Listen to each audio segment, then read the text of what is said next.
Srijansal Srivastava, All India rank 89th in Central Armed Police Forces AC examination conducted by Union Public Service Commission for the year 2017-18। आज मैं आप लोगों को इस AVKS academy के platform पे बताऊंगा कि कैसे मैंने इस एग्जाम के लिए प्रिपेयर किया, कौन कौन सोर्सेज को मैंने रिटन के लिए रेफर किया, फिर मैं अपने फिजिकल का एक्सपीरियंस आपके साथ शेयर करूंगा और साथ ही साथ लास्ट में जो इंटरव्यू आपका जो फाइनल स्टेज है उसके बारे में भी आपको कुछ बताऊंगा कि कैसे आपको प्रिपेयर करना है और किन चीजों पे ज्यादा आपको ध्यान देना चाहिए। रिटन वगैरह दे देते हैं। रिटन का रिजल्ट 90 से 100 दिन के अंदर में यूपीएससी डिक्लेयर करती है। रिटर्न के रिजल्ट आने के बाद आपको एक डिटेल्ड एप्लीकेशन फॉर्म फिलअप करना पड़ता है यूपीएससी के वेबसाइट पे। उस डिटेल्ड एप्लीकेशन फॉर्म में आपसे कई तरीके के डिटेल्स आपके मांगे जाते हैं। नाम, आपका परमानेंट एड्रेस, आपका प्रेजेंट एड्रेस, आपका क्वालिफिकेशन क्या है, पहले आपने यूपीएससी के कोई एग्जाम्स दिए हैं या नहीं दिए हैं, उसके अलावा आपके अचीवमेंट्स वगैरह क्या है, ये सब उसमें आपका सर्विस प्रीफरेंस क्या है, ये सब उसमें ऐड किया जाता है, आप भरते हैं। इस एक डिटेल्ड एप्लीकेशन फॉर्म की एक कॉपी आपको अपने फिजिकल एफिशिएंसी टेस्ट के दिन लेके जाना होता है। तो एक आपको प्रिंट आउट लेना पड़ता है, आप लेके जाते हैं। फिजिकल एफिशिएंसी टेस्ट के लिए आपकी एक नोडल एजेंसी बनाई जाती है मिनिस्ट्री ऑफ होम अफेयर्स के द्वारा। वो नोडल एजेंसी आपका फिजिकल कंडक्ट कराती है। ज्यादातर जहां आपका रिटन का सेंटर होता है उसके आसपास ही, या उसी जैसे दिल्ली का मेरा सेंटर था तो मेरा दोनों बार जो मैंने फिजिकल दिया था तो दिल्ली में ही हुआ था। तो जहां आप रिटन देते हैं वहीं आपका ये फिजिकल भी होता है। फिजिकल के दिन आपको फिजिकल में आपके 4 इवेंट कराए जाते हैं। एक तो आपका 100 मीटर की रेस होती है, 800 मीटर की रेस होती है, लॉन्ग जंप होता है, शॉर्ट पुट, ये 4 इवेंट कराए जाते हैं। फिजिकल एफिशिएंसी के दिन ही फिजिकल एफिशिएंसी टेस्ट के पहले आपका फिजिकल स्टैंडर्ड टेस्ट होता है। इस फिजिकल स्टैंडर्ड टेस्ट में आपका हाइट मेजर किया जाता है, आपका वेट मेजर किया जाता है, आपका चेस्ट मेजर किया जाता है और इन सबके कुछ पैरामीटर्स हैं। जैसे मिनिमम हाइट आपको 165 सेंटीमीटर चाहिए मेल कैंडिडेट्स के लिए और 157 सेंटीमीटर चाहिए फीमेल कैंडिडेट्स के लिए। और जो वेट है आपका एक एनेक्स्चर 4 आता है मेरे ख्याल से, उसमें आपको दिया रहता है कि आपके हाइट और आपके एज के अकॉर्डिंग आपका वेट कितना होना चाहिए। तो आप इसको उसके अकॉर्डिंगली जब आप रिटन क्वालिफाई करते हैं और फिजिकल के बीच में आप इसको एडजस्ट करने की कोशिश कीजिए। उसके बाद अगर हम चेस्ट की बात करें तो विदाउट एक्सपेंशन आपका चेस्ट कम से कम 81 सेंटीमीटर होना चाहिए और विद प्लस 5 सेंटीमीटर आपका एक्सपेंडेबल होना चाहिए। फिजिकल ये टेस्ट होने के बाद आपका फिजिकल एफिशिएंसी टेस्ट होता है। 100 मीटर की रेस मेल कैंडिडेट्स को 16 सेकंड्स में करना रहता है और फीमेल कैंडिडेट्स को 18 सेकंड्स में करना रहता है। 800 मीटर के रेस के लिए आपको 3 मिनट 45 सेकंड दिए जाते हैं मेल कैंडिडेट्स के लिए और 4 मिनट 45 सेकंड फीमेल कैंडिडेट्स को दिए जाते हैं। लॉन्ग जंप में 3 चांस आपको मिलता है, आपको 3.5 मीटर्स का जंप लेना पड़ता है, ये सिर्फ मेल कैंडिडेट्स के लिए है। और नहीं, ये दोनों के लिए है, फीमेल कैंडिडेट्स के लिए 3 मीटर जंप है। लेकिन शॉर्ट पुट जो लास्ट इवेंट है वो 7.26 केजी का आपको एक वो होता है, उसको आपको फेंकना पड़ता है 4.5 मीटर्स। तो ये आपका फिजिकल एफिशिएंसी टेस्ट से रिलेटेड ये इवेंट्स होते हैं। मैंने तो फिजिकल एफिशिएंसी टेस्ट से रिलेटेड जब मेरा रिटन का रिजल्ट आया था तब स्टार्ट किया था प्रिपरेशन करना। और हाँ, अगर 20 से 25 दिन तक आप अगर प्रिपेयर करते हैं, शुरू के दिन आप लॉन्ग रनिंग के लिए जाइए, थोड़ा स्टेमिना अपना बिल्डअप करने की कोशिश कीजिए। उसके बाद जब डे आपका नजदीक आता है फिजिकल से 10-12 दिन पहले से, उसमें आप जो इवेंट्स हैं चारों इवेंट को एक साथ आप कर सकते हैं। वहां पे फिजिकल एफिशिएंसी टेस्ट जो कैंडिडेट्स क्वालिफाई करते हैं उनका मेडिकल स्टैंडर्ड टेस्ट होता है। फिर वही मेडिकल स्टैंडर्ड टेस्ट में आपकी कई सारी चीजें आपका चेक किया जाता है। जैसे आपका एक्सरे होगा, ब्लड टेस्ट होगा, यूरिन टेस्ट होगा और आपका आई टेस्ट किया जाता है, कलर ब्लाइंडनेस टेस्ट किया जाता है, मतलब फुल बॉडी चेकअप आपका होता है।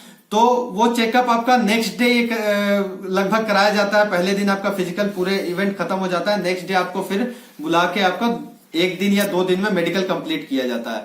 मेडिकल अगर आप क्वालिफाई कर जाते हैं तो ठीक है। अगर आपको किसी चीज में कोई प्रॉब्लम अगर वो मेडिकल एग्जामिनर अगर देखते हैं तो वो आपको वो टेम्पररी रिजेक्ट करते हैं और उसमें आप अप्लाई करने के लिए एलिजिबल रहते हैं। आप उसको 15 डेज के अंदर आप उसको फिर से रीअप्लाई कर सकते हैं कि फिर से आपका एग्जामिनेशन हो उसका, फिर आप उसको रिव्यू मेडिकल बोर्ड के सामने फिर आप जाके अगर आप फिट होते हैं तो फिर आप इंटरव्यू के लिए एलिजिबल हो जाते हैं।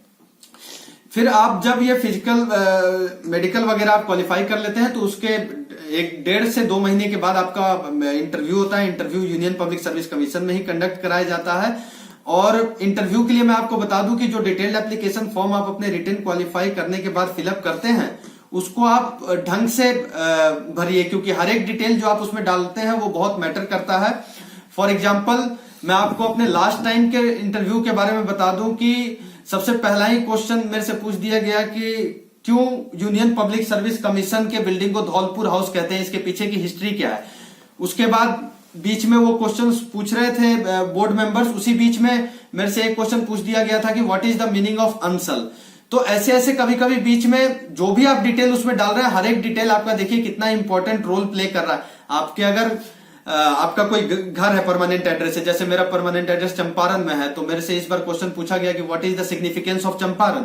तो जहां से आप हैं, जहां से बिलोंग करते हैं, उसका हिस्ट्री, प्रेजेंट सिनारियो क्या है, ये सब आपको पता होना चाहिए। प्रेजेंट एड्रेस अगर आपने दिया है, यहां रहता हूं, तो वहां से रिलेटेड आपको कुछ पता होना चाहिए। फिर आपका जो एजुकेशनल बैकग्राउंड है, क्या सब्जेक्ट्स आपने पढ़ा है। जैसे मेरा ग्रेजुएशन इकोनॉमिक्स पे था, तो इकोनॉमिक्स पे आपको लाजमी है कि आपसे कुछ क्वेश्चन पूछे जाएं। ज्यादातर जो आपने ग्रेजुएशन का सब्जेक्ट रहता है उससे क्वेश्चन पूछा जाता है, लेकिन कभी कभी और भी सब्जेक्ट जो आपने 12th में, 11th में और अन्य जगहों पे पढ़ा होगा उनसे भी क्वेश्चंस पूछा जा सकता है। जैसे लास्ट टाइम जब मैंने इंटरव्यू दिया था तो जो लास्ट बोर्ड मेंबर थे उन्होंने मेरे से पूछा था कि आपने 12th में इंग्लिश पढ़ा है तो आप शेक्सपियर के कुछ ड्रामा के बारे में बताइए। तो ये कभी कभी आ जाता है। तो जो भी सब्जेक्ट आपने आज तक पढ़ा है उससे रिलेटेड कुछ मटेरियल तैयार कर लीजिए, 1-2 पेजेस का, जो आपको बहुत हेल्प करे। क्या बोलते हैं, आपको आप एकदम से ब्लैंक ना हो जाए बोर्ड मेंबर्स के सामने, कुछ बोले वहां पे, कुछ आपको जानकारी हो, है ना। इसके अलावा आप 15 दिन के करंट अफेयर से बिल्कुल अपने आप को एक्विंट कर लीजिए, क्योंकि जो आपके इंटरव्यू से 15 दिन के करंट अफेयर्स काफी मैटर करते हैं। और अगर आपका जो एजुकेशनल बैकग्राउंड है उससे रिलेटेड आप कम से कम 6-7 महीने के करंट अफेयर्स को देख के जाइए, क्योंकि उससे क्वेश्चंस निकल सकते हैं।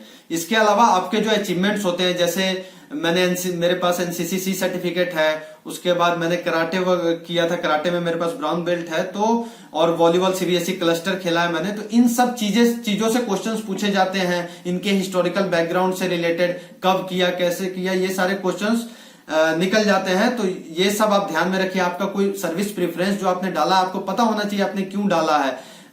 तो इनसे क्वेश्चंस पूछे जाते हैं। तो काफी तरीके की चीजें जो आप डैप में भरते हैं, 60% आपका इंटरव्यू उसी पे चले जाता है, और जो 40% है वो आपका जो स्टैटिक नॉलेज है और आपका करंट अफेयर्स है, इन पे डिपेंड करता है। मैंने अपना इंटरव्यू ट्रांसक्रिप्ट ऑलरेडी एवीकेएस एकेडमी के साथ शेयर कर दिया है, वो आपको आपके साथ शेयर कर देंगे अपने प्लेटफॉर्म पे। तो आप उसको देखिएगा, आपको एक हेल्प मिलेगा कि कैसे इंटरव्यू के लिए प्रिपेयर करें, कैसे क्वेश्चन पूछे जाते हैं, या कुछ आंसर्स आपको उसमें लगेगा कि कैसे आंसर्स देने हैं। मुझे इंटरव्यू में 98 मार्क्स मिले थे, तो वो काफी डिसेंट मार्क्स हैं अगर देखा जाए तो इस वजह से आप इस तरीके से तैयारी कीजिए। और अगर आप, मैंने पहले ही जैसे कहा कि 8 से 10 महीने अगर आप अच्छे से तैयारी करते हैं तो आप अच्छे क्लियरली इस एग्जाम को अच्छे से करके जाएंगे और आप जरूर एक दिन सक्सेस होंगे इस एग्जाम से related. I wish you all the best for your future. Thank you.